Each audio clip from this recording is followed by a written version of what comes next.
Hi, Emily. Hi, Doc. How are you?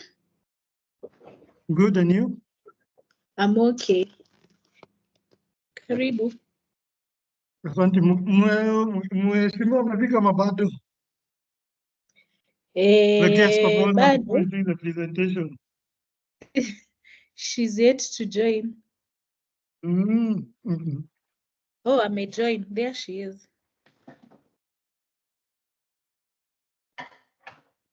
Hi, Doc.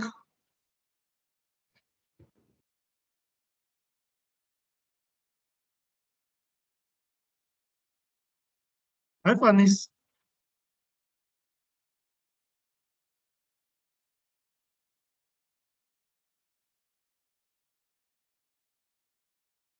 Oh, hi, Asaf. Now you can hear me. Yes, I can hear you. How are you? I kept saying hi, hi, and you're not responding. And I was like, what's going on? Okay. Can you see me as well? Yes, long time. Yes. Very, very long time. I'm trying to see if I can. I think that's better. Yeah. I don't want to look like I'm just ahead. Can I share? Am I able to share? Yeah, I think you should. Some of us are in a very dark corner, so you might not be able to switch on our videos. That's fine. The thing is, the sharing thing is inactive.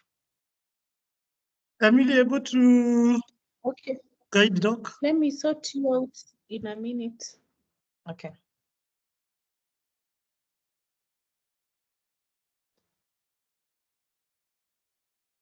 I have media presenters. Oh, Can yeah. you confirm? Okay. So let me share. Screen, window. Yeah. Should I just do entire screen? Okay. Oh, which one am I sharing?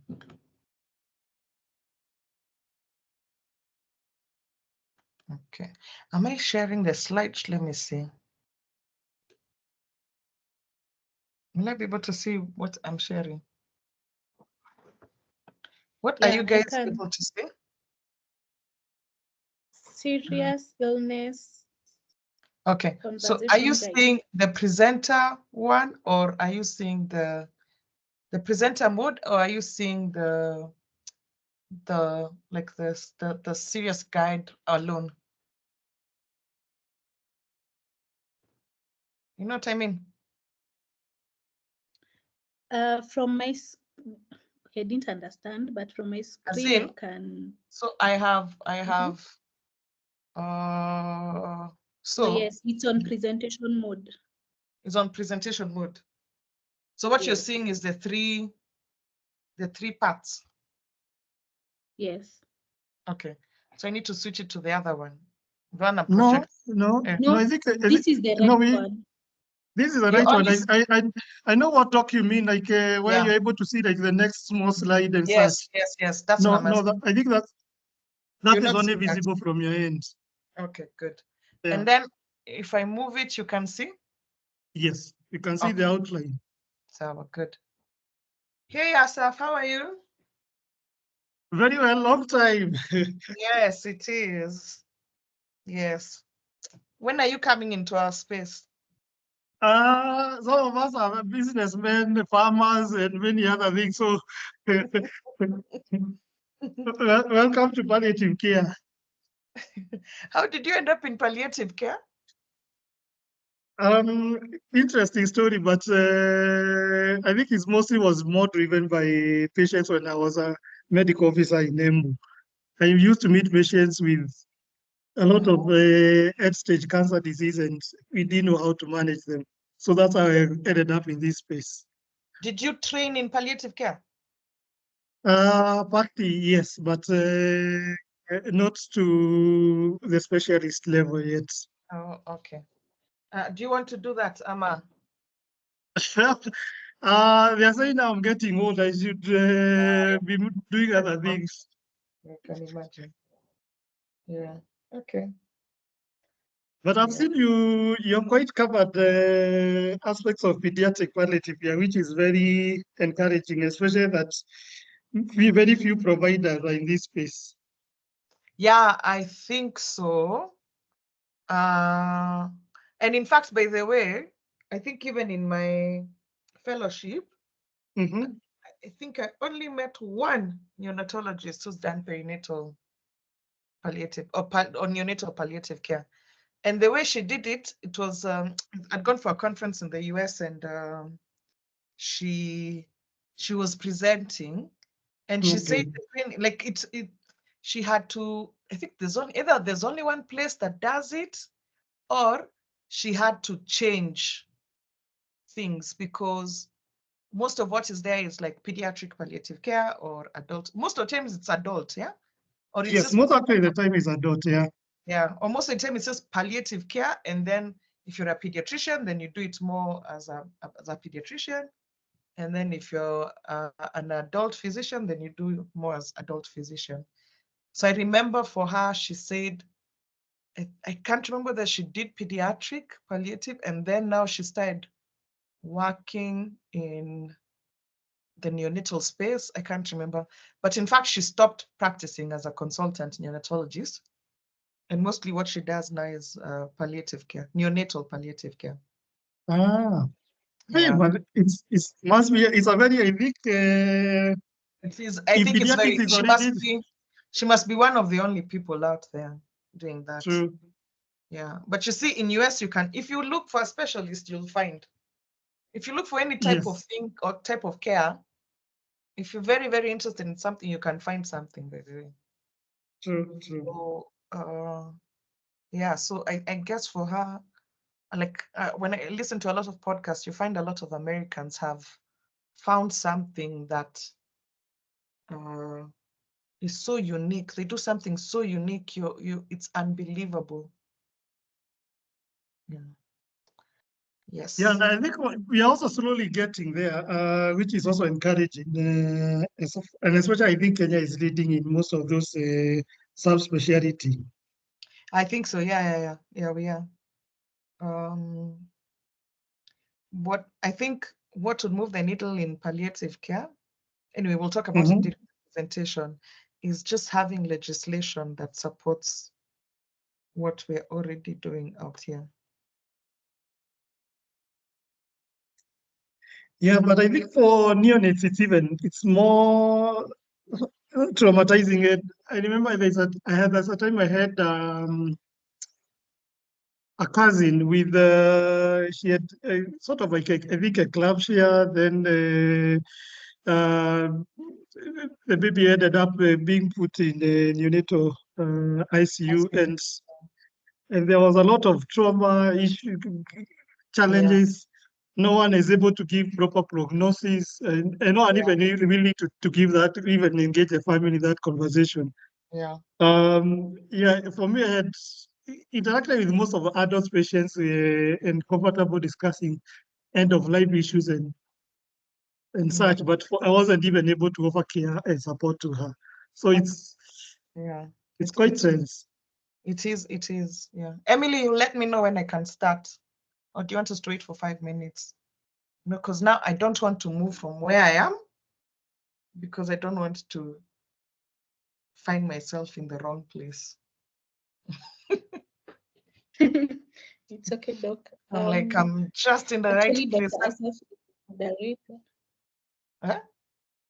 Oh, Asaf has to do the initial bits, huh? Yes. Okay. So Emily, you guide us. Some of us are having late, I don't know whether it's dinner or late lunch. Yes. It can only be early and late lunch or a late lunch. So usually we advocate to start on time so that people keep time the next time. I'm not sure. I know more people will join. We had around 60 people registering for this, so I'm sure more will attend. But I think we can start, Dr.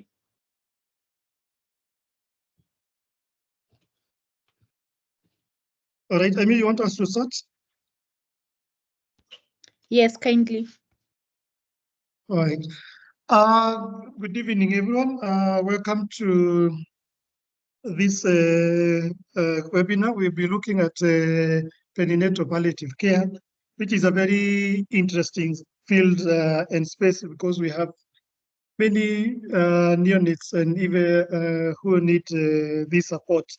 And this evening, we are very lucky to have Dr. Fanny Sokara, who is a consultant neonatologist and pediatrician in private practice, who will be taking us through this talk.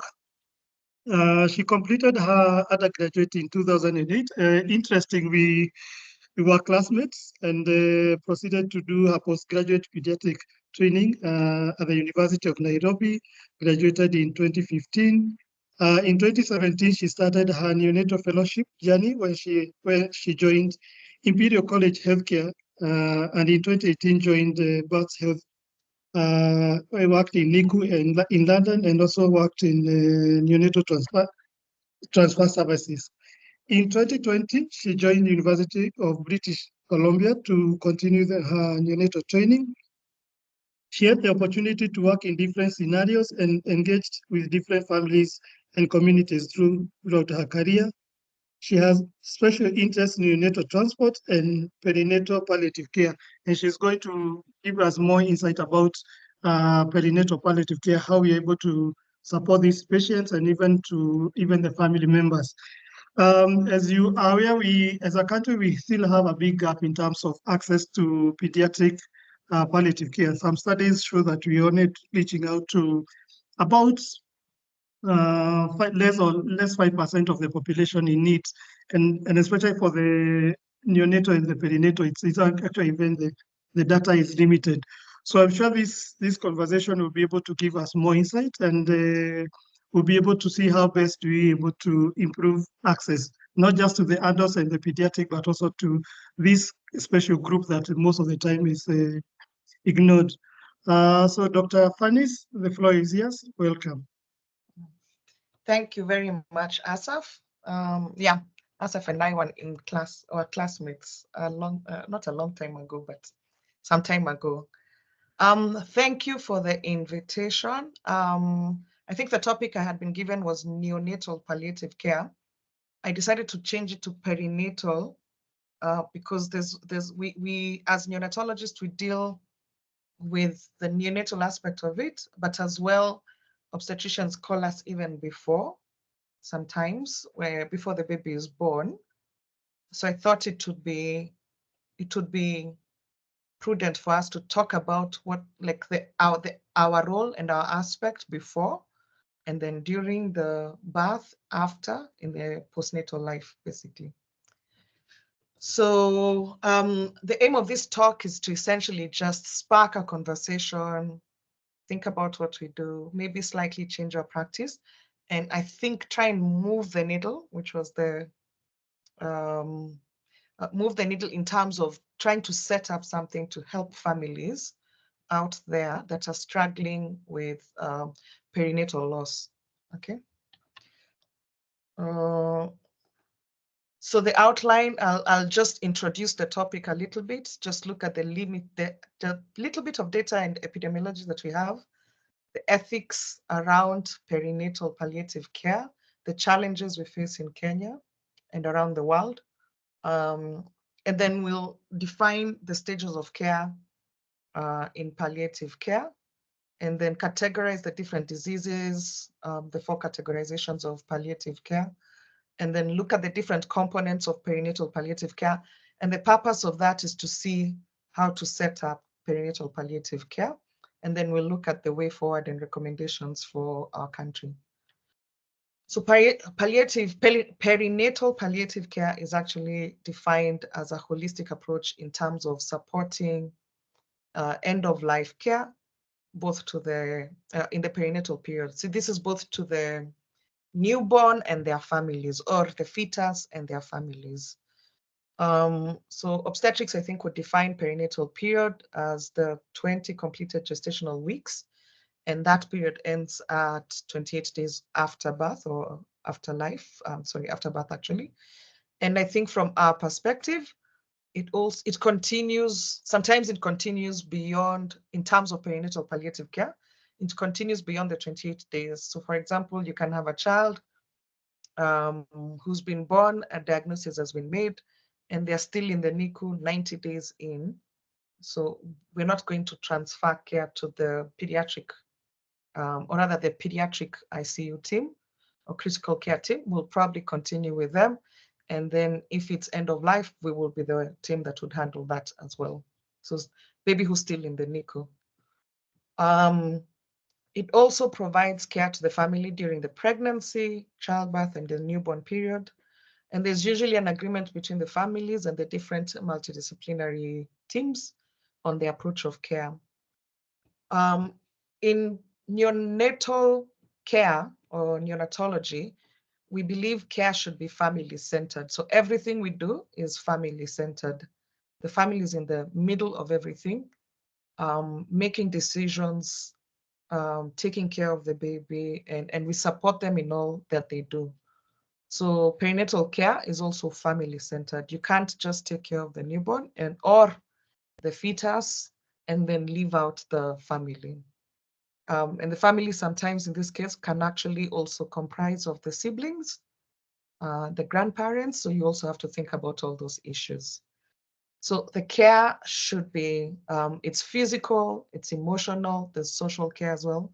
You have to take care of the spiritual needs of the family. The quality of life has to be paramount, and then you have to support the family throughout the whole process, from the beginning to the end of it. There are 3 different circumstances where perinatal palliative care may be considered. So either you have a prenatally diagnosed fetal anomalies or a condition that's life-limiting. And so at that point, the obstetrician, MFM, so the MFM is a maternal fetal medicine team, which is a subspecialty in obstetrics. They're the ones who sort of are more involved in terms of fetal anomalies, identifying them, sort of trying to help families in terms of making decisions. So one of the things they do is they call in the pediatricians and the neonatologists where appropriate. And in some cases, you also call in the palliative care. So if a diagnosis is made, then those are the different teams that you would call. And then we also talk about, so there's a pre-viable preterm fetus. So this in every country, it will be a different gestation. In Kenya, legally, the viability age is 28 weeks. But in private sector, and I think in the major level 6 hospitals, you can find 26 weekers, you can find 25 weekers, you can find 24 weekers sometimes. Very rarely do you see 23, 22 weekers. Other countries take care of babies up to 21 weeks. So whatever the definition is in your country, below that is considered to be pre-viable, and therefore there needs to be a conversation about what to do if there's an imminent delivery. And then there's newborns who are diagnosed with something postnatally. So nothing was noted during pregnancy, nothing was noted once the baby was born, and something has been picked up within the first few days or month of life, and a diagnosis has been made that seems to be a life-limiting condition. And so at this point, the palliative team needs to be called in. So the aim of palliative care is to maximize quality of life, manage the distressing symptoms. You definitely have to enhance care and comfort. And then you have to honor the patient values. And patient values in this case are family values. If they express one thing, then you want to be able to honor their wishes and values. The definition of life-limiting conditions would be something where we don't think the child will get to adult life, or even if they get to adult life, we don't think they will make it to the sort of set life expectancy in the country. So for example, like I think in Kenya, it must be around 60, 65. I'm sure Kina Asaf will know a bit better.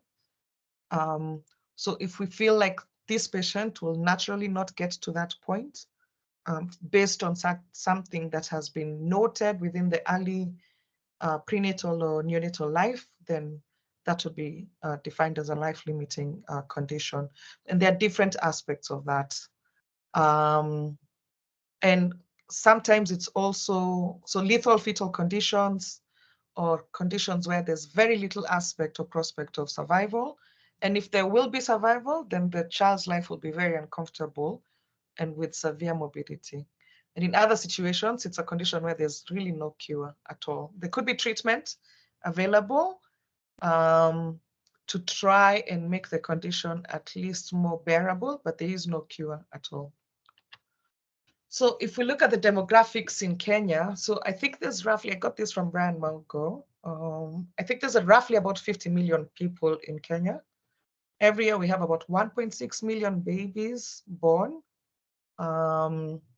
We estimate we have about 22 per 1,000 stillbirths and 22 per 1,000 neonatal deaths. So if you look at the perinatal life or deaths, they're essentially about 44 per 1,000. So it's quite a big number. And then you have infant deaths, which are about 36 per 1,000. So essentially your newborn or neonatal deaths are roughly close to about 2/3 or so, or slightly just under 2/3 of the infant deaths. That coincides a lot with a lot of the data that we have from other countries. Now, there's a whole lot of conditions that can lead to perinatal deaths. And so those are some of the diseases I've listed there. This list is not exhaustive, but it's just some of the conditions that we might need and see in our setup. And I sort of set them in a way that they are more in line with the Kenyan situation rather than an international situation. Because in some cases, if you have PPHN and you need ECMO, then you can get ECMO. If you have cardiac anomalies, you can probably, which are operable, then you can probably find a surgeon and a center that would be able to do it in some situations. So I think, as Asaf had said, it's a growing field, palliative care, to start with. And then perinatal palliative care, I think, is slightly lagging behind, but it's still a growing field. It's still its use in the world is extremely low, considering the number of deaths that we have in the infants population. And there was a study actually done in 2013 that showed, so neonates represented 41% of all the hospital deaths. So you think about it, anyone from 0 to 95 in that particular hospital, 4 out of 10 of them were actually neonates. And only 2% of those neonates got palliative care. So it just tells you there's so much potential, there's so much need for it. And the factors that contributed to the low use of perinatal palliative services is just that there are very few services available in the perinatal palliative care field. The access is difficult. Very few physicians are trained to deal with palliative care. And then there are training barriers as well. In Kenya, one of the issues we have, and we might discuss this, maybe there is a legislation out there. I don't know if there is one specifically. I think there's very, very little, if any, legislation around end-of-life care. There's very little direction and protocols, national protocols in terms of redirection and de-escalation of care. And in neonatal life, it's even more difficult. So for example, I can get called or go for what I feel or what I think from what the information I have is a normal delivery. And once the baby is born, either I notice there's some issues or I don't notice there are issues. And by that, I mean that physically you can look at the baby and say, there's probably congenital anomalies here. And sometimes you can look at the baby and you can't figure out, the baby looks completely normal. But they need extensive resuscitation. And part of what we do in terms of our resuscitation is you secure the airway, go into breathing, and give chest compressions, give adrenaline. You might need to intubate the baby, and then move them into the ICU and put them on the mechanical ventilator. Now, once that's done, from a palliative perspective, once you make a diagnosis and you realize this is a life-limiting condition, it's very difficult from a legal standpoint to take the tube out. And so I think that the challenge and the difference between neonatal or perinatal as opposed to adult, for example, if there's cancer, if you have an adult who has maybe a massive stroke, you can probably see this before. Sometimes you can preempt, you can see this coming. But with neonatal, you're not able to see this before. So it's very difficult to make any plans before the delivery if you are unaware of what's going on. And so once you make the diagnosis, it's also difficult to de-escalate because even if you have a diagnosis, taking out the tube is not permissible. And then the patient is actually the newborn, or the patient is actually the newborn. So both parents must agree on the plan because they both have parental rights. You can have a mother who says, let's do this, and a father who says, no, let's do the opposite. Until they both agree, it's very difficult to actually go in one way or the other way. So you try as much as possible to stay status quo until a decision is reached by everyone. And then there are a lot of legal conundrums. And the Kenyan healthcare system, I always tell people, it's a lot like the American healthcare system, where it's a hybrid. You have private healthcare, you have public healthcare. A lot of the people are found in the public healthcare system. And I think there it's a bit easier in terms of making decisions involving the social workers and the other parameters of the community, as opposed to private practice, where in some cases you can get really bad publicity depending on how the case goes and how decisions are made. But there are situations where in other countries where you have a social healthcare system, some institutions have received bad publicity based on a certain case ending up in court and then garnering a lot of public attention.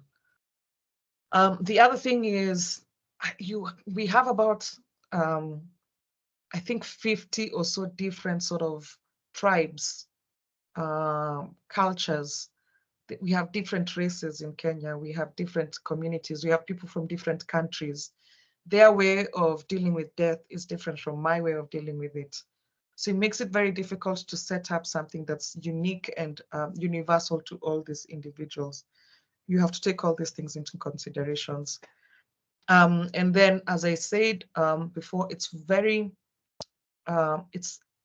in very few circumstances do you actually have accurate prenatal diagnoses. We have very few MFMs in the country, I think less than 10. And even with that, most of the scans, a lot of women don't get antenatal scans. And when they do, sometimes they're inaccurate, sometimes they're accurate. So it's very difficult to make any decisions based on those inaccurate scans. So sometimes, unless you have something very definitive, it's very difficult to make very substantive plans on something that you're not sure is accurate or not. And then there's lack of training and there's lack of services as well. So when you look at the ethical considerations, while the lady is pregnant, she has the right to her body, she has the right to make any decision on what she wants to do. If she wants to carry on with the pregnancy, it's her decision. If she wants to terminate the pregnancy, it's her decision as well. You can only give her the facts and then she makes the decision. Once the baby is born, then both parents have a right to that decision. And they also have a right to receive palliative services. From an ethical perspective, palliative care allows autonomy. It promotes beneficent care. And it actually follows the first rule of medicine is do no harm, okay, as much as possible, making sure the patient is comfortable. All options should be discussed there should be a consent which should be informed. There should be transparency as much as possible, and the decision should always be shared. And that's where we're moving towards. Before, you used to have situations where the doctor makes the decision, this child is not going to make it, we're pulling the plug, and this is what is going to happen. But more and more, that decision is it's the best way to go forward is to actually have a shared decision. Talk to the parents, let them know everything, the pros, the cons, what you think the prognosis is going to be, and then they can make a decision based on their family values as to what to do. And then your beat is to actually just guide them through that, and then actually just help them to implement what they feel is the right decision for them. And then avoid bias, coercion, and undue influence. And by bias, I find that in most cases, and in most societies, doctors are actually very educated individuals in the society. And sometimes when you're dealing with palliative care, especially perinatal, it's one, your way of thinking, your lifestyle is probably very different from your patient's way of life and their beliefs and their culture. And so you might find that you don't agree with them, because you don't think the decision they're making is right. You have to be able to not show your bias and actually just respect their decision. The other thing is, so if a patient comes from poor socioeconomic status in society, you might find that their way of thinking is completely different from someone who comes from a wealthy family, and they feel like if the treatment is going to be $1.5 million, they can afford that, they can do that, they're willing to do that. And someone else may be constrained in terms of the cost of attaining that kind of care. Educational status, as I mentioned, is also something that influences decisions. And then there's cultural and religious practices as well. So just make sure we don't influence the patient's decisions. And then I had a case here. I think everyone is more familiar about this case. So this was Charlie Gard, who was born in August in 2016 in the UK. So antenatally, nothing was picked up. He was thought to be okay. And then when he was born, he was fine. He went home. The parents continued to feed the child. And at 1 month or so, they noticed the child is not developing as expected. Took the child for a review and was noticed that the child wasn't gaining any weight. And so in terms of escalation of care, they ended up at Great Ormond Street Hospital, so GOSH, which would be the highest level of care for a child in UK. And then after that, while being in hospital, they made a diagnosis of infantile onset of encephalomyopathic mitochondrial DNA depletion syndrome, so MDDS. And this was a very rare disease. It was a recessive, autosomal recessive. Both parents were carriers, and it affected almost all the organs. And on top of that, he had congenital deafness and epilepsy. So quite a difficult case to manage. And because there were breathing difficulties, he was intubated. He had difficulties in terms of opening his eyes, and they were not properly developed. So it was very difficult to even use any pain scale to figure out whether he's awake, is he asleep, is he in pain, is he not in pain. And then at this point, once the diagnosis was made, the GOSH team then approached the palliative care team. You then have a family conference to define the goals of care. And so their recommendation was essentially just to redirect care, and the family didn't agree on that. So in such situations in the UK, that ends up in court if they can't reach any agreement. And most of the times the court will almost always agree with the medical team, because they look at the healthcare system in totality and for the whole population in terms of distribution of resources. So once the court ruled, essentially the next step was to just redirect care and go towards palliative care and end-of-life care. But the parents sort of put their case out there in the media, and I think it got the attention of a couple of doctors in the in the US, who said he could actually sort of try to treat there was a 10% chance of improving his condition. Now, the GOSH team didn't agree. The courts also did not agree on this. And eventually, it meant that they could not transfer the baby from the UK to US. And that meant that the care was withdrawn, and Charlie died in 2017. Now, one of the things I remember about this case is there was a lot of publicity around it. There was a lot of negative connotations around the doctors in GOSH. If I'm not wrong, I think around that time, they kind of lost a bit of the charity funding that they get because of this particular case. And the public viewed it in one way, which they felt that the parents had the right to choose what they wanted. But the doctors and the courts sort of felt a different way. So it's just something to think about as we go forward. So if we're going to implement perinatal care programs, we have to think about what that will mean. In some cases, it influences specific care. So some studies showed that once you implement or initiate a perinatal palliative care program, there's an increase in redirection of care, palliative medication use. There's a decrease in variability. So the way Dr. Kara practices her end-of-life interventions is different from Dr. X and Dr. A. And at the end of the day, if you have something standard within the unit, it's easier to just follow that protocol. A lot of families say that it actually benefits them a lot.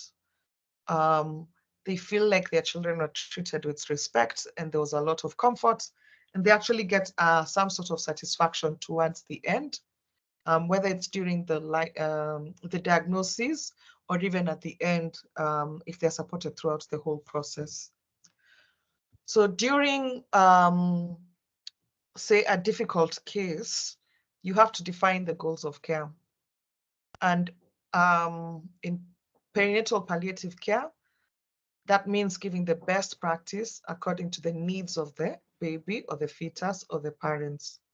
There has to be this decision making, it has to be shared, and it has to be in the best interest of the child, and not the parents, and not the doctors, and not some researcher, and nothing to do with that, basically, okay? And then there has to be ready access to specialist care. It has to be coordinated as well. So for example, if you're going to send this child, you're going to discharge them from the NICU and send them out into the community, you want to be able to attach a social worker or a community health worker to this particular family and make sure that they are aware of what's going on. Because the last thing that families want is to actually repeat their story over and over and over. So there has to be a coordinated way of giving care. This care has to be at their chosen place. So some parents choose to have the care done in the ICU. Some say they want to be at home. Some people will say they want to be in a specific hospice. So all different sorts of things. So that has to be supported and it has to be given. And then at the end, bereavement has to be given and supported as well. So under the WHO, there's different ways of categorizing diseases. There's category 1, where you have a life-threatening condition for which curative treatment may be feasible but can fail. So for example, if you have a child who, say, from the neonatal perspective, baby hasn't been breastfeeding well, comes in with severe AKI, and the creatinine is extremely high.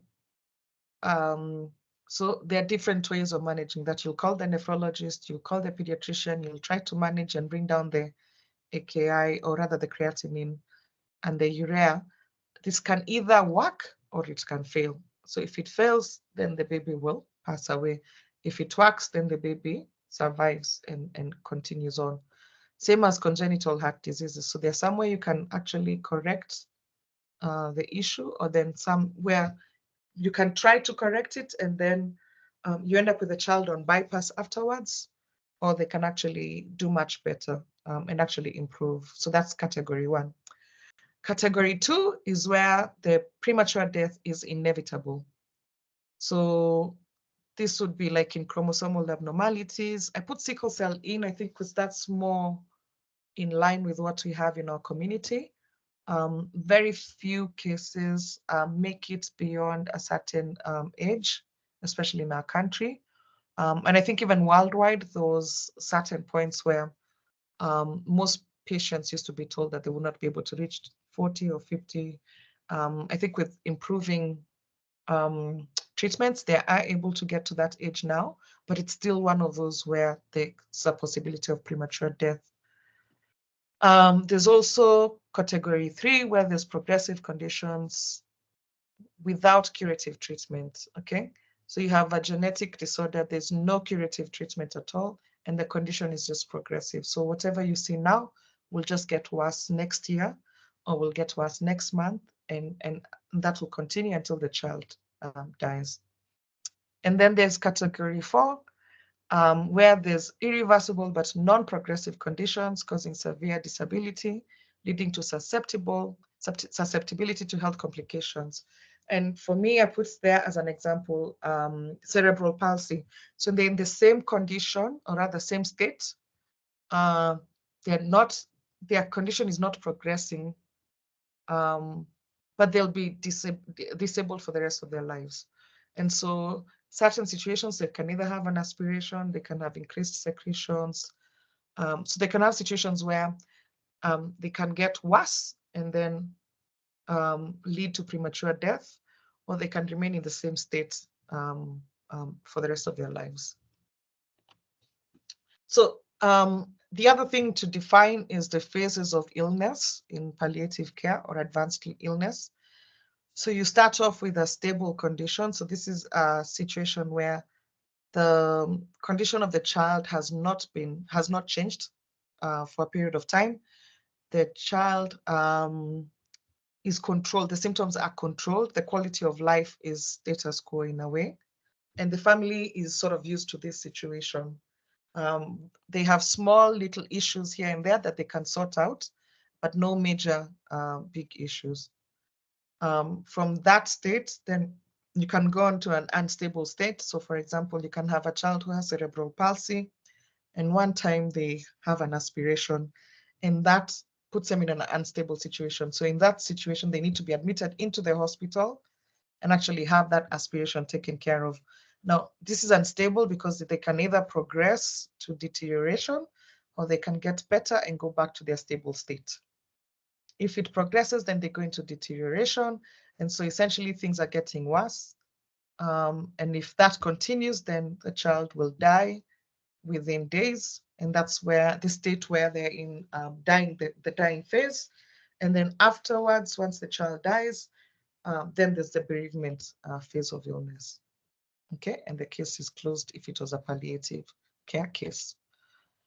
The stages of perinatal palliative care. So there's the entry point, then living in the condition, and then the end of life or the discharge from care and bereavement care.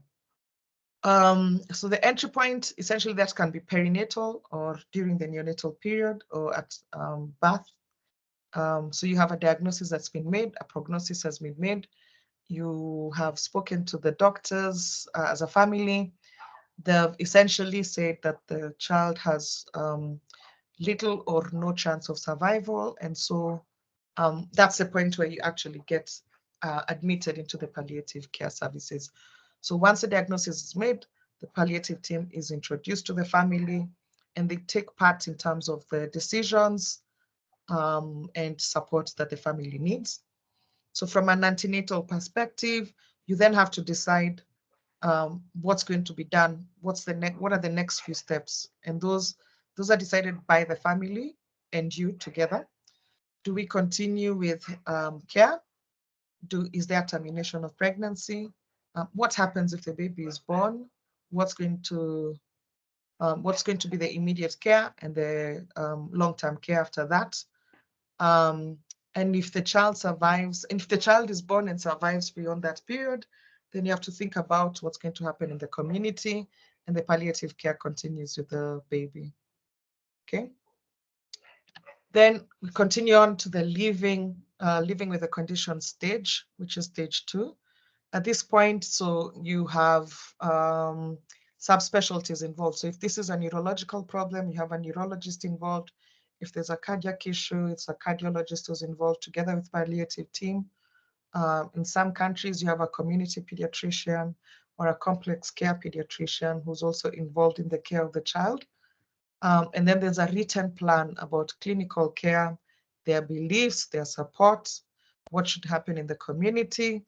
And then there's a very well-defined care plan, an advanced care plan written. And so the parents will carry this care plan wherever they go, whenever they meet any healthcare workers. So for example, like the example I'd given before, if you have a child who has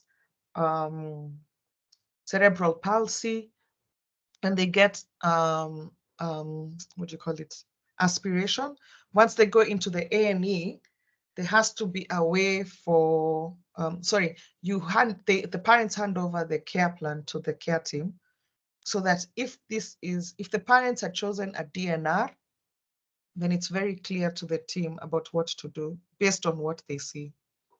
And it's a step-by-step plan on what to do. So for example, a DNR is an extreme, but there could be certain things in that care plan that are appropriate and parents had chosen as their options in terms of caring for the child. And that care plan can change at any point, okay, and should be reviewed every so often. So for example, if it's a condition where it's progressively getting worse, you may find that the first initial aspects, there's no DNR. The parents sort of have this, the child is fully resuscitated at any point, everything is done for the condition or whatever is going on. And as the child progressively gets worse, and if their breathing is getting worse, then at that point, you might need to sit down again with the parents and have a new care plan that decides and plans end-of-life care and what happens if they end up in hospital, okay? And there's a case manager involved in all these cases. There has to be staff education and peer support. And in some cases, some babies survive longer than expected. So when I was in British Columbia, so first of all, sorry, I forgot to mention that in categories 1 to 3, so there are some categories that have full admission into palliative care, and then there are some where it's a semi or a partial admission into palliative care. So when I was in British Columbia, one of the things that they used to do in pediatric palliative care is they would admit patients with severe HIE or HIE conditions with cerebral palsy or cerebral palsy per se into palliative care, but they used to discharge them at 1 year. So if the child is still living beyond that 1 year, then they would be discharged out of palliative care, and that care would be transferred to another care team. So there are certain conditions where you feel like, okay, this is long-term, the patient is stable, and they don't need palliative care anymore, and so they're discharged from palliative care. I think it helps in terms of managing resources as well. And then there's the end of life and bereavement care.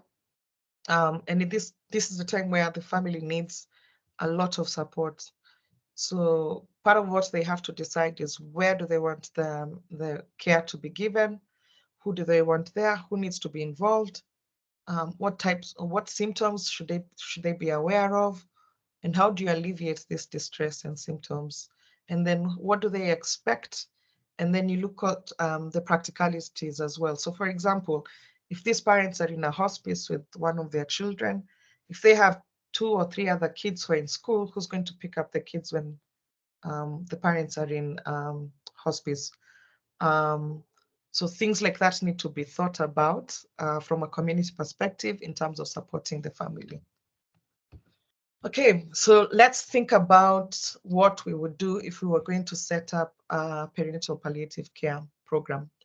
So one of the things is we need to teach staff members. And by teaching staff members, it's not just the palliative team. I think we need to involve the NICU team, the ICU team, the pediatric ICU team, because sometimes these babies end up in pediatric ICU. The midwives need to be involved, the obstetric team, the pediatricians. We all need to be taught on perinatal palliative care. And then you set up a collaboration with the hospice or home care services. There has to be regular audits of perinatal palliative care. And I think that's very important, because you can end up in some difficult legal situations that may be easily, so that may be quite difficult. So it's easier to just have an audit and make sure every mortality is actually reviewed under the perinatal palliative care team, so that to make sure that one, the care was appropriate and the case was managed appropriately, and then what can you actually improve in terms of next time. The funding has to be there, and I think even in Western countries, sometimes part of what the funding they have comes from charity and well-wishers. So something that we can think about. And there has to be community awareness. So you're not going to come up with a protocol or a program that does not sit well with certain communities. So we have to engage, most of the community and see what actually works for them, what doesn't work for them, same as healthcare workers as well.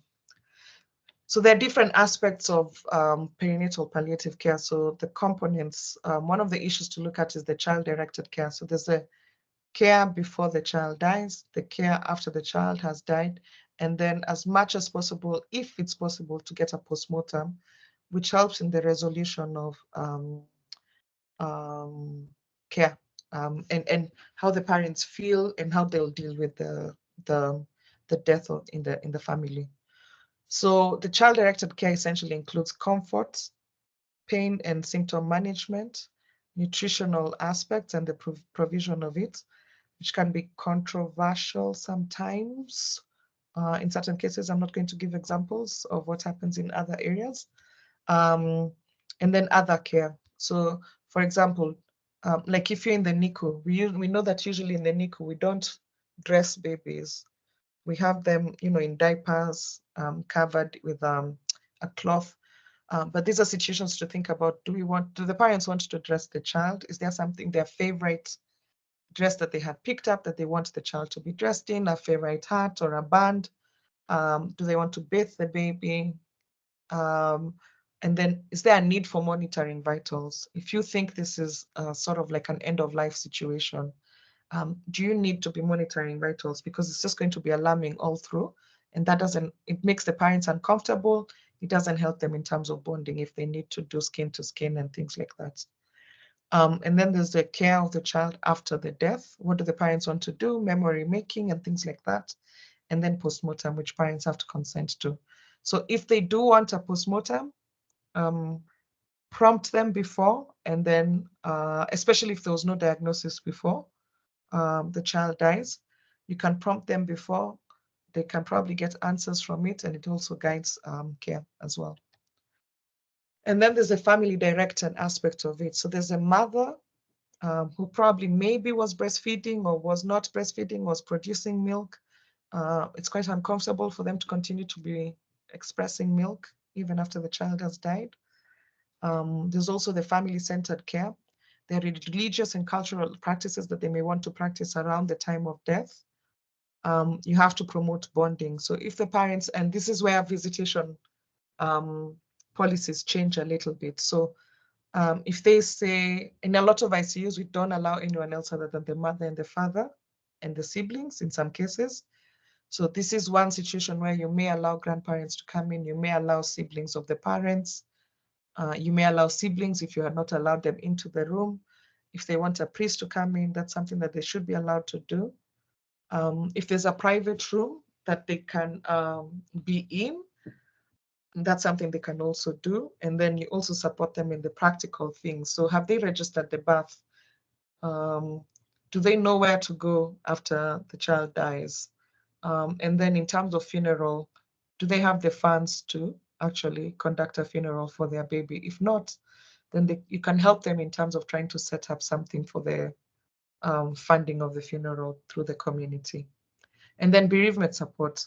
And usually what happens in most cases is once the baby dies, then there's a follow-up appointment set up with the consultants, so the obstetrician and the neonatologist in most cases, slightly around 6 weeks or so, 6 weeks to about 3 months or so after the child has died.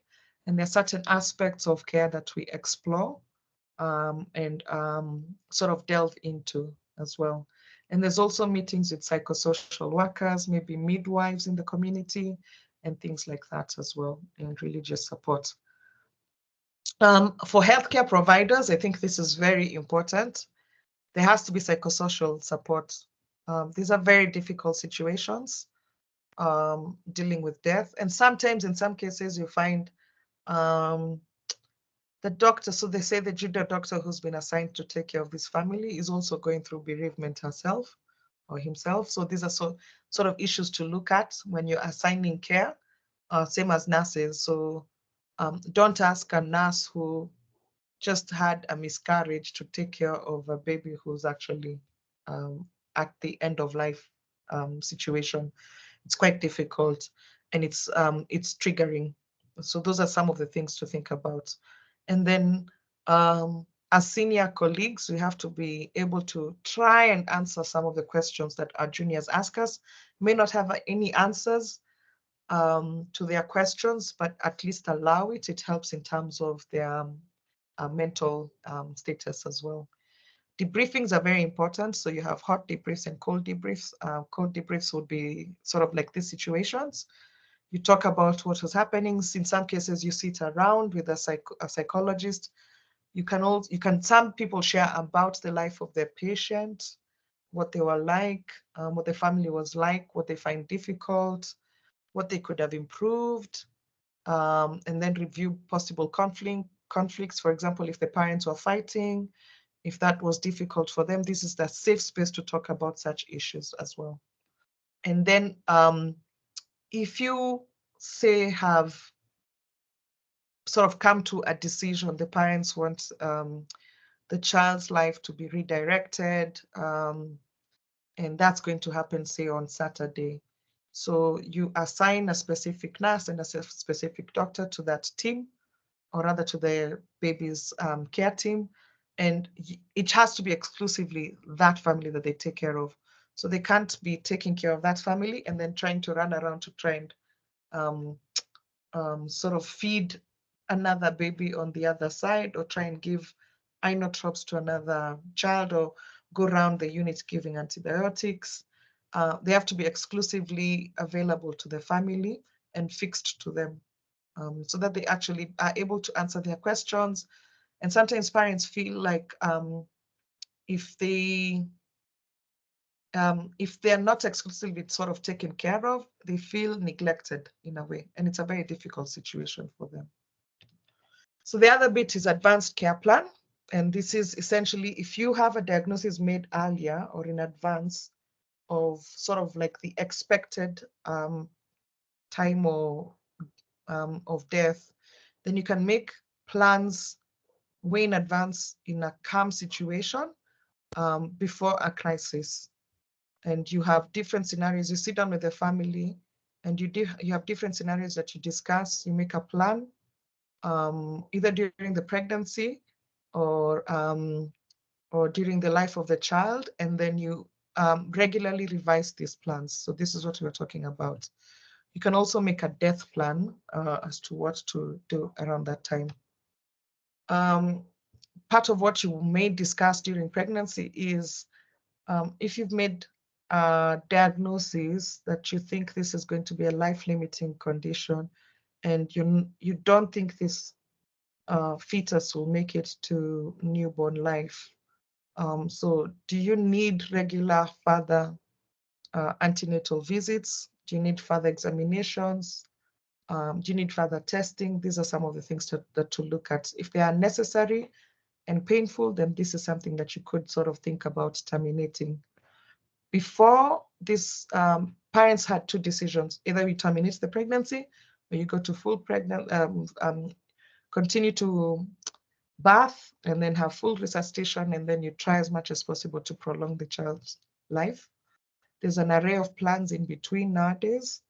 Sometimes you make a plan to get to the end of pregnancy, sort of have the delivery done, and then assess what's happening based on how assess what to do next based on how the child is behaving. And at that point, you kind of make a plan at that point in the delivery room as well. So there has to be a birth plan made. It's usually individualized to the parents and the family. So there's a proposal of where to deliver, how to deliver, what will be the neonatal care to be given. And then you involve the perinatal palliative care team. Sometimes it's comfort care that they need. Sometimes, so essentially, sometimes that just means that the baby is born and it's given to the parents. And if they're going to die immediately, then they have those last moments with the parents.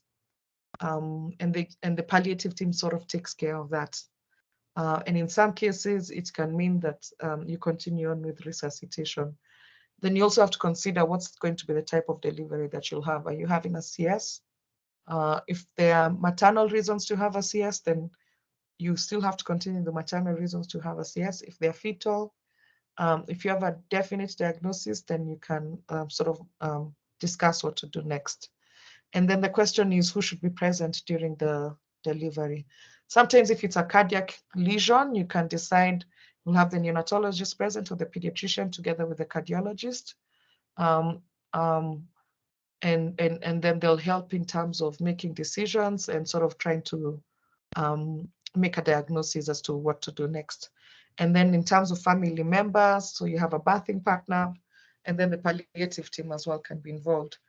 And if you're going to go for a delivery, should there be fetal monitoring? If we have a diagnosis and we think this is something lethal, probably the baby won't survive a few hours after birth or a few minutes after birth. There's no point of having fetal monitoring in this case. So in our case as neonatologists and pediatricians, we're asked to come in and have a conversation with the parents about what to do. So essentially, sometimes it starts with the neonatologist, and then depending on the condition, you then add other specialties. So for example, it could be that it's a genetic condition, so you'll ask the geneticist to be involved. It's a neurological condition, you may ask the neurologist to be involved, neurosurgeons to be involved. If it's cardiac, you have the cardiothoracic team come speak to the parents about the possibilities of having surgery or not having surgery. Is this lethal? Is this something that's operable or not? To have those discussions with parents, just to make sure there's transparency and there's full disclosure so that the parents can make the most informed decision about the care of the baby going forward. And then there has to be support of care throughout the whole interaction. So from the point where you meet them during pregnancy all the way to the point where if it's the baby or if it's the fetus, the death of that, and then with continued care after that. There has to be discussions about, is this going to be a curative or palliative care? So do the parents want everything done, or do the parents want nothing done and they want to limit care? They want palliative care, they want comfort, they want to be able to hold their child. They want, what do they actually want at that time? And then possible courses of action depending on the medical situation. And then sometimes parents are not convinced. So you may have a very definite genetic condition diagnosed in pregnancy. Sometimes not, sometimes it is. And once the baby is born, the parents want full resuscitation and then a confirmation of the prenatal diagnosis.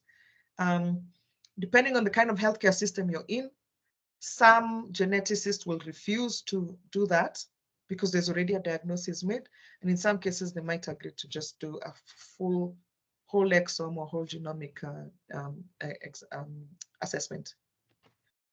Okay, so families should be prepared And in some cases, and what I've seen in most cases actually, is there is a division in differences in terms of opinion. From my experience, and this is anecdotal, sometimes you find the mothers open to redirection a little earlier than the fathers in terms of making these decisions.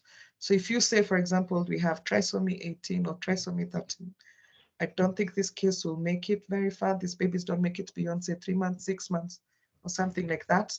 You find that both parents may not be at the same space, and they have to reach that space together. And then again, as we had alluded to, you can have a difference of opinion between the parents and the medical team. You can have differences between one side of the medical team and another medical team. And sometimes palliative care teams come and help in terms of uniting those two sides. Okay. Then the other thing is you will have differences, especially if postnatally what you're looking at looks very different from what you had said before. So you may have told the parents, oh, I think this, where the condition is, I think the prognosis is about 50% survival. And once the baby is born, they're not breathing at all. You're struggling to even intubate the child. So essentially, your prognosis is much worse now. So the survival here is almost zero if you're not able to even sustain breathing. So all those things may change, and that has to be taken into account. Now, one thing I learned during palliative sort of training, minimal training, is it's very difficult to predict death. And some parents may ask you, so how long do you think this child has? Don't take the bait. It's quite difficult to predict when the patient will die. And in most cases, we are wrong. And it's something to just think about. So you may tell them, I'm not sure. In most cases, babies do not, reach their first birthday, or they don't reach their fifth birthday. You can tell them things like that, but don't tell them something like, I think by the second week, the baby will be dead. Or you can't just give them numbers. 80% of the babies die by X amount or X time. Rather than just telling them, I don't think the baby will survive beyond, 5 days or 3 days, because you're not 100% sure about what's going on with this particular patient. And then there's variability even in different conditions. So you may have a very significantly worse sort of condition compared to other cases you've seen before, or this case may be mild compared to what you had seen before. So we've talked about death plan. So it's very important for healthcare workers to actually provide scenarios, and then parents have to give in their preferences. So if it's religious, so do they want a priest? Do they want the imam nearby? What do they want? Do they want any ceremonies? Are they religious? Are they not religious? Do they want to be able to wash and clothe the infant? Some parents want that. Do they want to take pictures? Do they want to make memories? Some people make casts. Some people make foot and handprints of the babies, and then they actually have those framed and stored at home. And then there has to be regular revisions of the care plan. So you can have a situation where you have severe neck, you make care plan, an advanced care plan, DNR. In some hospitals and in most hospitals, that DNR will expire at a certain time. So either it will expire at 72 hours, in some cases it expires after 7 days. So for example, if the baby survives beyond the 72 hours, then you have to have another care plan, sort of. And you have to sit and have a mini conversation with the parents. So it could be something just to touch base with them. Are they still willing to continue with the DNR, or has their decision sort of changed? And you have to respect that, because if it does change and you do not resuscitate and your DNR was expired a day or two ago, or even 15 hours ago, you might not be able to be covered from a legal perspective, okay? And sometimes information changes, especially in the medical field. Now, I decided to put this in here because I think it's useful in terms of family conferences. So this is, I think, something that was sort of set up, I think, in the US. For those of us who've read Immortal, by Dr. Atul. So I think he talks about the death of his father, and I think he was very much involved in terms of palliative care and setting up this serious illness conversation guide. So it's supposed to actually help in setting up the conversation and how to conduct ourselves during this meeting, so family conferences. One of the things you want to do is not spring it up on the parents. So you don't want to come up to the parents and tell them, let's have a conversation right now. The best thing to do is to actually just sort of preempt and give them fair warning. So Mr. So-and-so, I'd like to have a conversation with you guys about X. And let me know when you are free. What time are you guys available? And we can have a meeting. And you can set up the meeting. So for example, and in some cases you can use it in terms of breaking bad news. So for example, now you have a diagnosis, you're going to sit down with the family and have a conversation with them about the diagnosis, about the prognosis.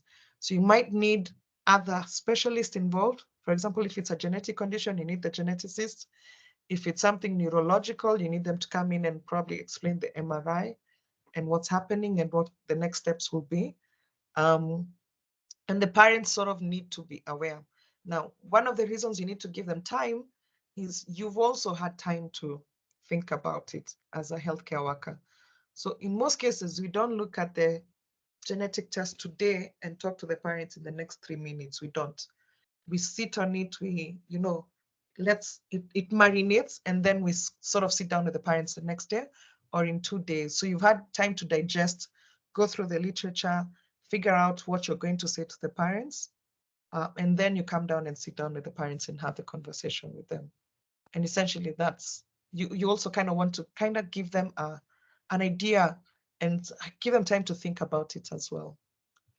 Okay, so the serious illness conversation guide so just helps in terms of that. So there's 6 aspects to it, or 7 aspects. So you set up the conversation. So private room, have the parents in as much as possible in any situation, not just in palliative care. Always try to use the baby's name. Don't call the baby Fanny Sokara. I just ask the parents what the name of the child is, and then just refer to the child by their name. And then introduce yourself, introduce the team, ask again for permission to have the meeting.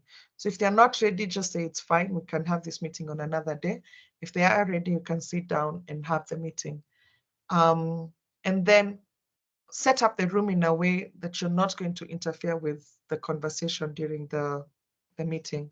So if it's having, say, tissues, handkerchiefs and things like that, have them somewhere where you feel the parents are going to be seated, as opposed to trying to hand them or pass them or look for them when they start crying. It looks very uncomfortable, it looks very weird. And then assess illness, understanding and information. So one of the first things you ask is, do the parents understand the illness of their child? How much do they know? How much do they want to know at this point? Then you share the prognosis, okay? If it's uncertain, be honest with them. Just tell them it's difficult to predict and it's difficult to know right now. And then sometimes you can give them timelines. So based on your experience and based on what you saw. So we think the baby may not survive beyond a year. Most babies don't make it beyond 6 months. Most babies don't make it beyond the first week of life. So things like that. Or at this point, the function of the child. We don't think the baby will be able to walk. We don't think if we take out the tube, the baby will be able to breathe on their own. I don't think they'll be able to see. I don't think they'll be able to, all these things that you can assess and know based on the diagnosis. And then explore key topics. So as we said, so families have certain values and beliefs and cultural practices. So find out what those are. Some parents, I can remember in one case, the parents wanted a child who had a high IQ. Okay, so if you tell them their child will have CP and will have certain situations and will not be able to walk or talk or can't even hold a pen. So those are very fundamental issues in that family. Those are very important goals for them. And so that may help them in terms of making decisions and going forward. Then figure out what their fears are, their worries are, what will give them strength. Okay, so for example, in that situation, they can't tell you, if he opens his eyes, that will give me so much strength for the next few weeks or few months or something like that. And then if he will be able to walk, to me, that's the most important thing. That's the most critical thing in this child. And then find out how much the family knows about what's going on and their priorities and wishes for their child. And then there's sometimes something like trade-offs. So if your child got worse, how much are you willing to go through for the possibility of gaining more time? So if you reach that stage 3, where you can see that this disease is progressing and getting worse, and the child may pass away, so the parents may tell you, you know what, if you intubate them and it gives me another extra 5 days, I'm willing to take that, even if it means poking them to get a gas, just to make sure their ventilation is okay. So those are some of their trade-offs. Those are some of the things you have to discuss with the parents. And then you have to close the conversation, summarize what you've agreed on, what they've understood, make a recommendation, and check in with the patient to see whether they've understood. And then you affirm your commitment to the patient and to the family. And always, always, always document your conversation very clearly. Now, in some situations or in some units, if, for example, it's a unit where you are, say, 10 or 15 neonatologists, you had that conversation with the parents, you have to make sure that the rest of the team also knows exactly what you discussed and where it's documented, so that the next person who takes over next week on call knows exactly where the parents are, and you don't have the same conversation again, because it's going to be triggering. So I think we've talked about that. And then the other aspects of perinatal palliative care is essentially just the decision-making process, which you said has to be shared. So sometimes some parents will tell you, I don't want to know X, Y, Z, but I want to be informed about this. For example, if the child has a desaturation, please call me. It doesn't matter if it's there middle of the night, or I don't want to be told about every other diaper change, or small things like that, basically. But other parents want to know every small little detail. Okay.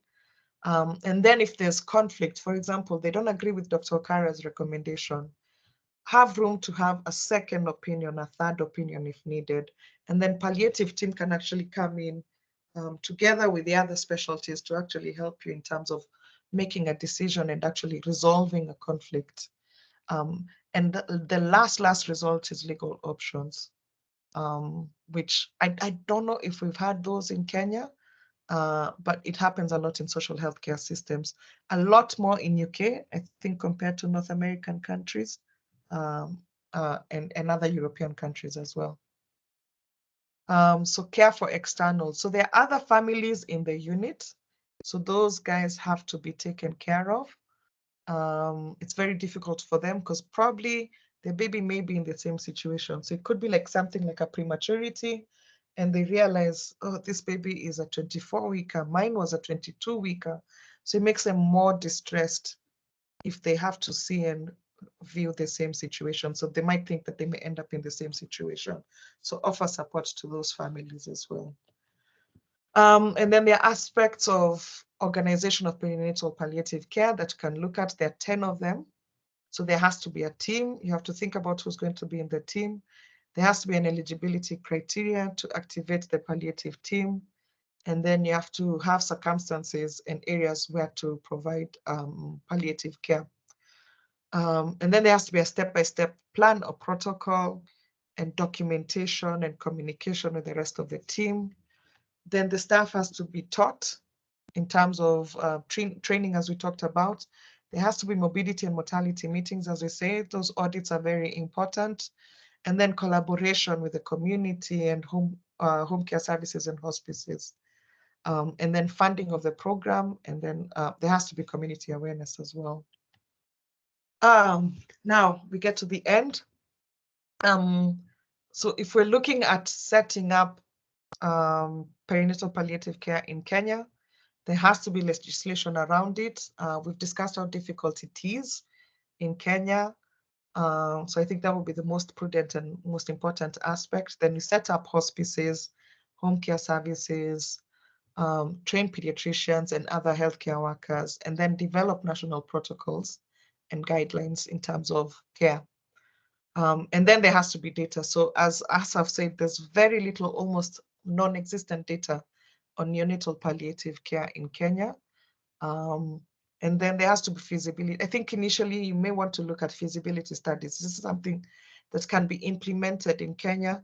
It has to be acceptable to the community, whatever we come up with. And then you have to look at the eligibility criteria. So are we going to do it for every 21 weeker, every 22 weeker? Are we only going to say, we're going to only look at, say, 28 weekers and less, or certain conditions? Sort of just that, and that will depend a lot on the funding as well. Okay, that's it.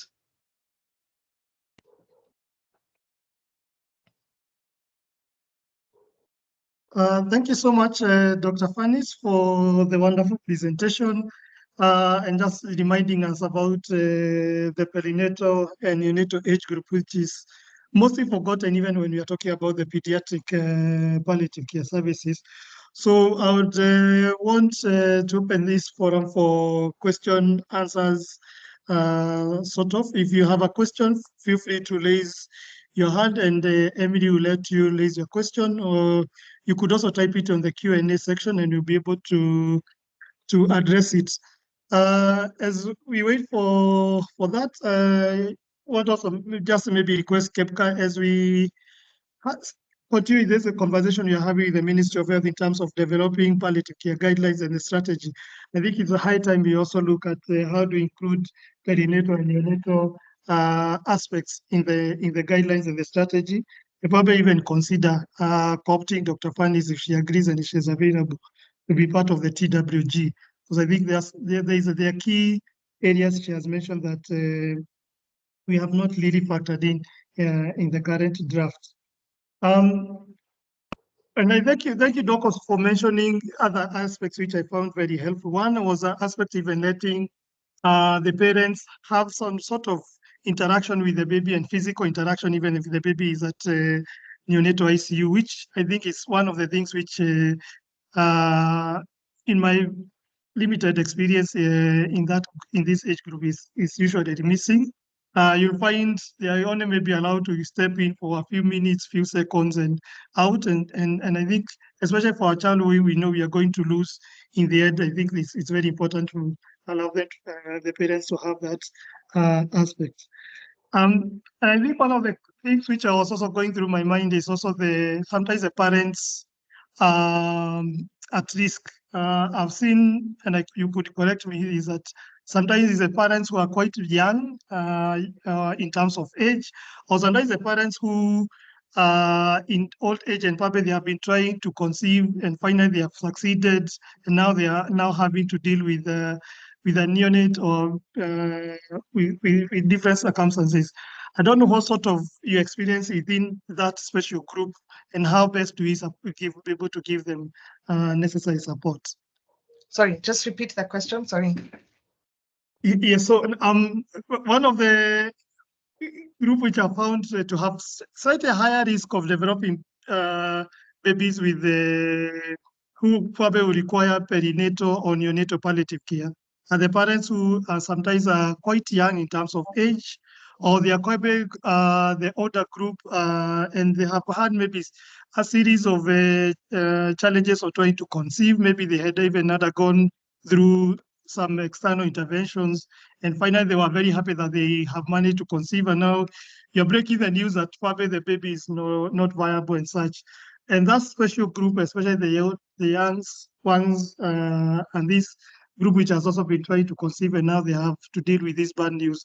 How best we support these two categories?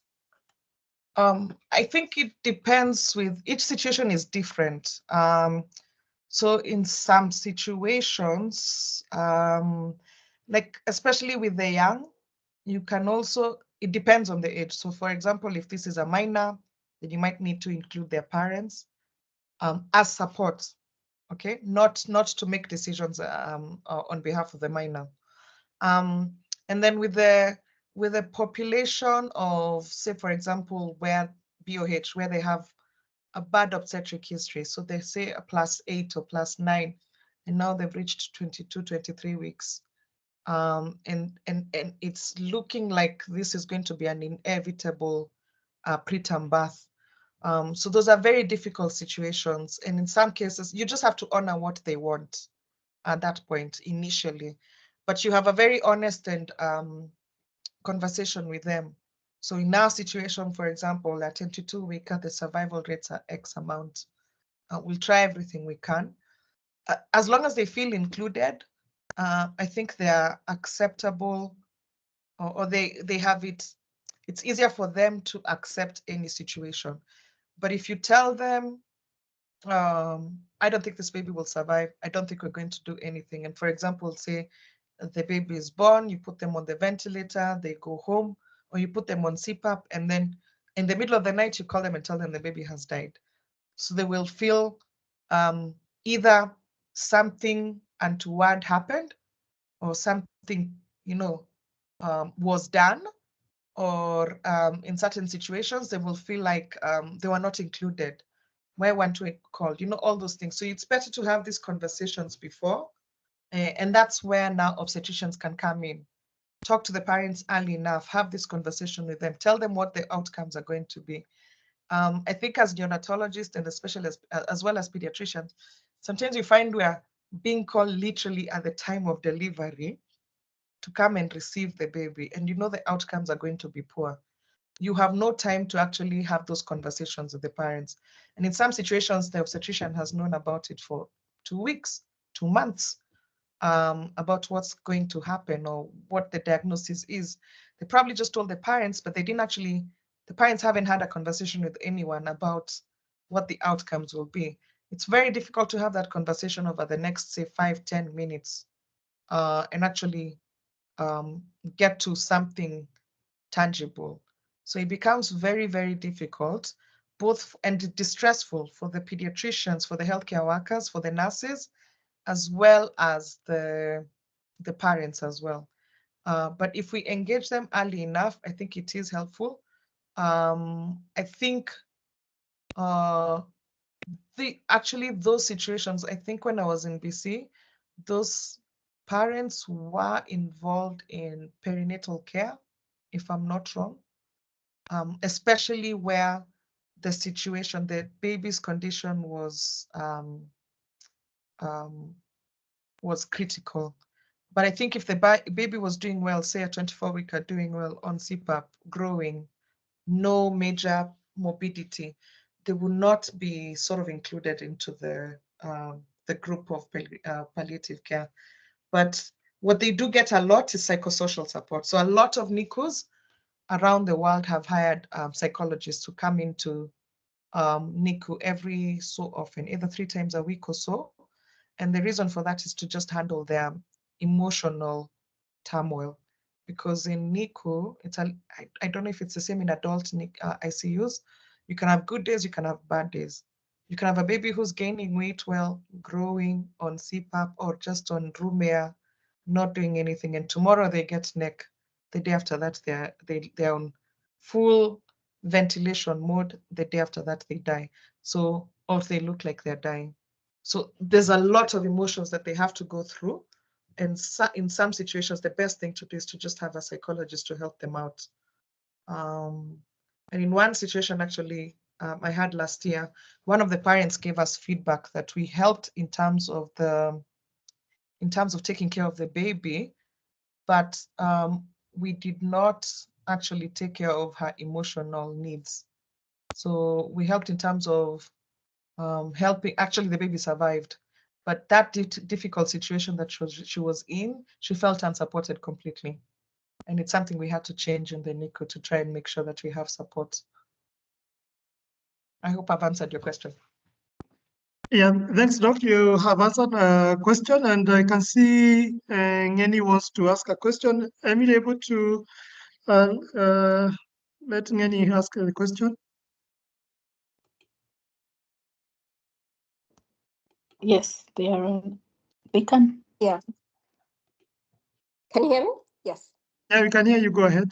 Yeah, thank you. Thank you so much, Dr. Okara, for the presentation. I think it's, it's very people who take care of newborns to just, be aware that it's important to have these conversations with the family. Just two comments. I work at the Moi Referral Hospital. So, it's a public institution, but also we are lucky to be a center which there are obstetricians who are training in fetal medicine.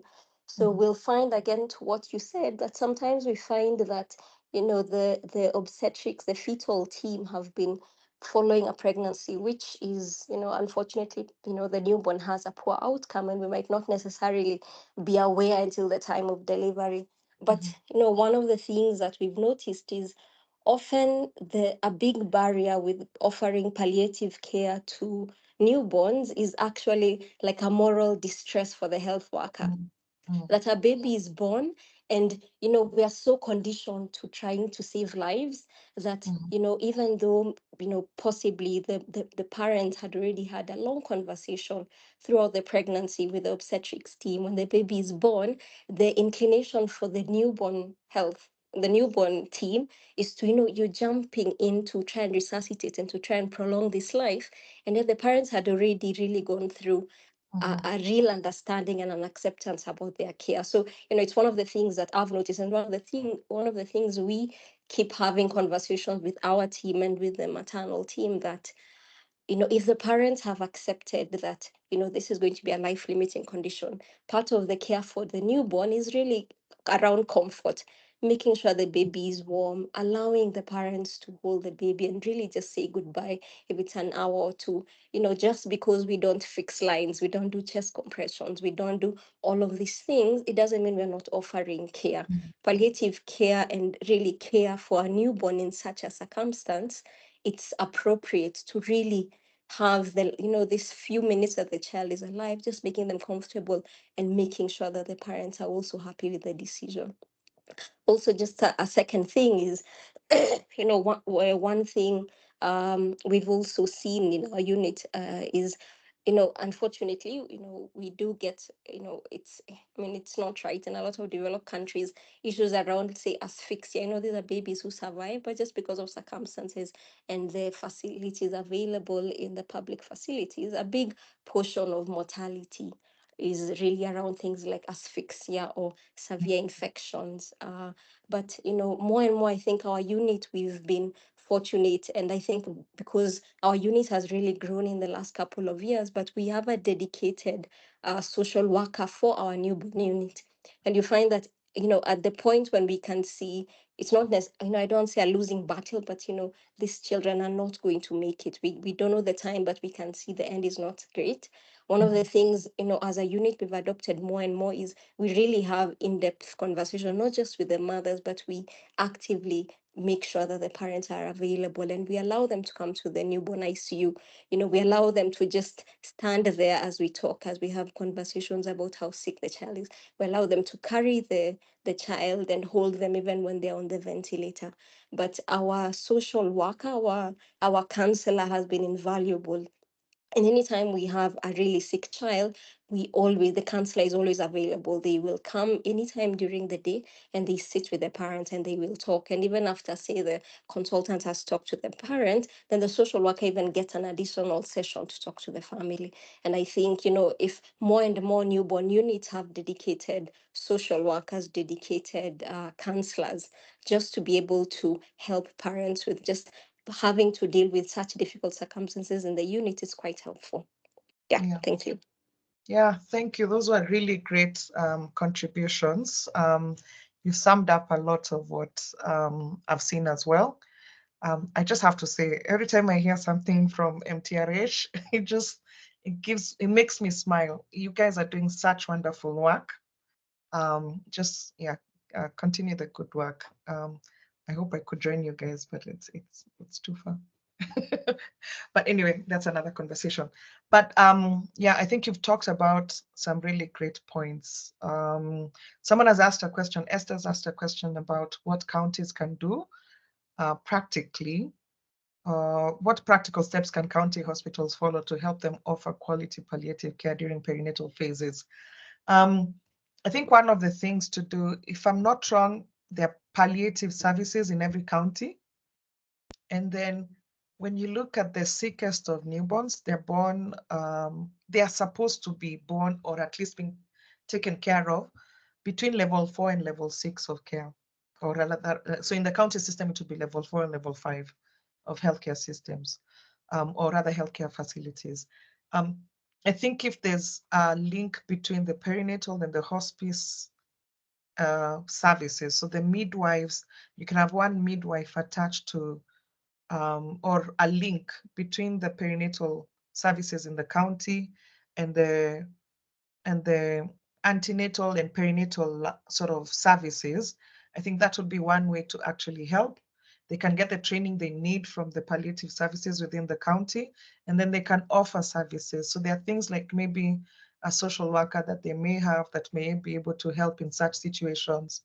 And with time, more and more nurses, and actually just helping to train midwives to be able to help mothers in those difficult situations, and then, or rather help mothers and parents in those difficult situations. So those things that Jackie was just describing, I think that's one of the ways we can actually just sort of look at, and maybe even having more and more trainings on things like this, actually, just to how to take care of these babies and these families during these difficult times. Yeah, thank you, Doc. I think that's quite helpful. And I think one of the things we need to move is towards the integration of even the perinatal and neonatal palliative care into the existing healthcare system, so that whoever comes into contact with the parents or these patients are able to give them the required support. One of the things has also come up from your talk is about early identification, and I don't know how best we can include perinatal palliative care in terms of even doing the ultrasounds. And somebody from Kehpca has asked about if it's possible to include perinatal palliative care in the point of care ultrasound programs. I don't know whether you're aware of that program. Yeah, so I'm aware of the program, so POCAS, and which is, I think, something that's still in the pipeline. And I don't want to preempt, but part of what POCAS will be about is essentially just dealing with emergencies. And so if I'm not wrong as well, POCAS will be a level 2, level 3 kind of service. Then your very detailed ultrasounds will be done by the the sonographers and the radiologists, and then once you have a diagnosis, that's then transferred over to either the medical officer, the obstetricians, and things like that. I don't think POCAS will look at fetal anomalies, but because that's going to be very interesting. Anyway, it's a long conversation. I don't think it's for this forum because they haven't quite defined what they want to do. Because if you say then they're going to do fetal anomalies, then fine, we can include it into the program. But if they're not going to do fetal anomalies, then it will be difficult for them to then be added on that extra task of doing that. And if you look at the anomalies that are picked up, it's not all the 1.5 million pregnancies will have anomalies. It's a small proportion. By the time you're picking up something at a level 2 or a level 3, you ideally should be handing over care to level 4, level 5, level 6. And in that particular situation, then you should have what Jackie is describing. So if that patient, say, starts off, for example, at Kehpca, then ends up going up and up and up until they reach MTRH for care, and they've been sent to MFM, I don't think POCAS will sort of get involved there because that diagnosis will be made at MTRH, and then MTRH will then initiate palliative care at that point. So I that's my thinking. So yeah. it just depends on what they're going to be covering in their program. Yeah, thanks, Doc. I think probably what we could do is just maybe if we know how this sensitization aspect, we could sensitize just for ease of referral of patients. Maybe they might not be able to provide more active care to the patients and their families. There is a question from Margaret Otieno, in terms of once a child or the infant dies, how long does it take in terms of caring for or supporting the family? And I know it probably varies by case, but there's sort of a minimum duration we need to follow up, let's say, the immediate family members, and mostly the parents. So as you say, it's case by case. I think from what I saw on other countries, the care could be about a year after. And then the case is closed at that point. You're not going to see them every day. You're not going to see them every month. There's an initial contact with, say, the neonatologist or the pediatrician, right around either the 6 weeks or to 3-month mark, somewhere in between there. And usually at that point, it's to discuss if there was a postmortem, what were the postmortem results? If there are genetic tests done, what were the results? How is the family coping? You know, all those aspects of care. And then to just give them some answers if you have any. And then after that, then the social worker will sort of check in for some time. And then you can say close the case. So that, again, is also dependent on the funding, the availability of the social care workers and things like that. But there's usually 1 or 2 meetings with the medical team, and then the social workers are usually more, the social workers, the palliative care team are involved for some time. Maybe the question to ask is from Asaf and Esther, as in how long do you guys follow up the adult teams, the families, or do you just end your? Yeah, thanks, Doc. I think it's still also case by case. For my experience is that most of the time you'll do the follow-up up to around 3 months, but there are some instances where because of the issues of emotional attachment, there are other, maybe they're having delayed or maybe they have difficulties in terms of grieving and there are complications around that, then you can be able to extend. But it varies. But I think for this, giving the duration of 1 year makes sense because I believe that apart from just the support we're going to give them because of the loss of the child, some of them may be their parents who are also maybe looking at aspects of maybe they would want to try and have another baby. And there are a lot of other conversations, genetic counseling that will come with it. If Emily, I don't know whether there's any other question or somebody who has raised their hand that we need to address. I'm aware that we are covered over 90 minutes into this exciting talk, and some people have had a long day and they might need to rest. Emily, anyone who has raised a question that you haven't addressed or raised their hand? No, Doc, I think it's just a comment from my Fafa who says, now he knows more roles by medical social workers and he's glad. Yes, that's it. All right, and I know Emily, you'll have a conversation. Sorry, go ahead. Okay, sorry, I was saying Carol also appreciates Doc for the great insights. All right, so Emily, you'll have a conversation with Dr. Fanis regarding the presentation. I've seen some requests from individuals asking whether they'll be able to get the presentation, and I'm sure they will also maybe have conversations with individuals in terms of giving them the CPD points, because I know Kehpca is also an accredited CPD provider.